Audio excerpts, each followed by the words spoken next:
ऐसा ये बासाई दिगंबरा अक्षय रूपावतारा सर्व व्यापक तो श्रुति सारा अनुसया त्रिकुमारा बाबा ये बा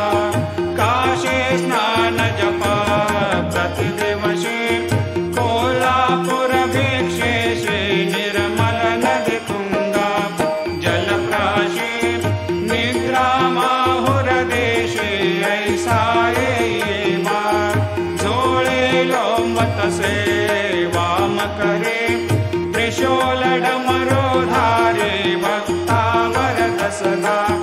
सुखकारे देशिल मुक्ति चारे ऐसा ये बा पायी पादुका जपमाला कमंडलो मृगछाला धारण कर सेवा नाग जटा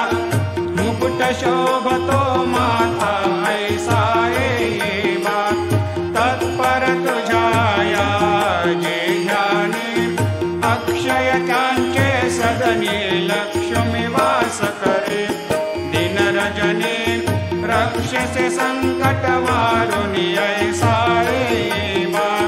या परिध्यान